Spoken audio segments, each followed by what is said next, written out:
So Newton's gravitation law using a Kepler's third law. Kepler's के third law को use करके हम करेंगे न्यूटन से ग्रेविटेशन लॉ प्रूव. सपोज ये आपकी अर्थ है, अर्थ नहीं है, पहले हम सन लेते हैं किसी और सन, और ये आपका कोई प्लैनेट है जो सन के राउंड रिवॉल्व कर रहा है. जैसे हम जानते हैं कैप्लर्स लॉ से कि प्लैनेट सन के राउंड मूव करते हैं इलेप्टिकल पाथ में, लेकिन हम लेट करके चल रहे हैं कि प्लैनेट का जो पाथ है वो इलेप्टिकल ना होकर कैसा है, सर्कुलर है. और ये इलेप्टिकल पाथ के लिए हमारे पास ज्यादा कॉन्सेप्ट नहीं है, तो हमें सर्कुलर पाथ लेके प्रूव करते हैं ताकि जो आपका रिजल्ट है वो ऑलमोस्ट सेम आए.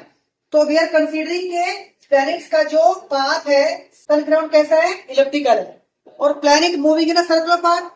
तो कौन सी फोर्स लेगी प्लैनेट के ऊपर, सेंटीमीटर फोर्स.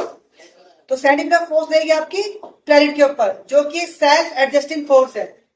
अब यहाँ इसको लिख सकते हैं m omega square r, omega equal to v upon r, ये हम पहले भी कर चुके हैं.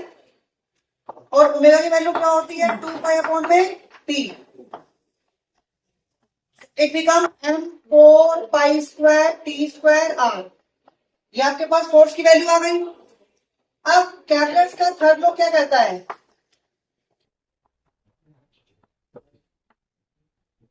Kepler third law t square is equal to k are Q. तो यहां हम क्या करेंगे, जहां पे हमारा टी स्क्वायर है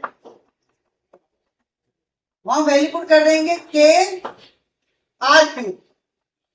T square K are Q. तो force become equal two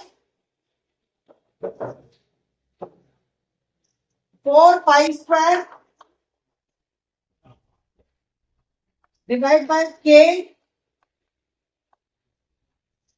into M divide by are square. ये हमारे पास फोर्स की वैल्यू आती है. अब जो क्वांटिटी मैंने ब्रैकेट पे लिखी है 4 पाई स्क्वायर के, ये तो हमारे पास कांस्टेंट है, 4 पाई स्क्वायर कांस्टेंट है and k is a constant.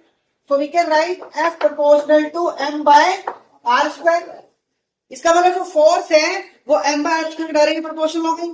ये फोर्स किस पे लग रही थी, प्लैनेट पर. जो कौन लगा रहा था, जो प्लैनेट पर लग रही थी सेल्फ एडजस्टिंग फोर्स किसके लग रही थी, सन के ऊपर. यानी ये वाली जो फोर्स है प्लैनेट सन के ऊपर लगा रहा है. तो according to Newton third law अगर प्लैनेट सन के ऊपर ये फोर्स लगा रहा है तो सन भी सेम फोर्स एक्सर्ट करेगा.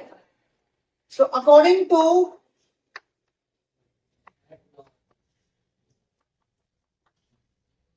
न्यूटन्स थर्ड लॉ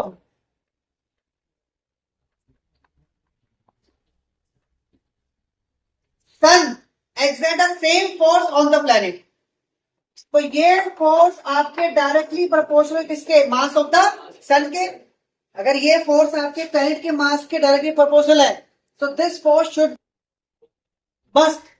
नहीं must proportional to mass of the sun. Capital M क्या है, मास ऑफ द सन.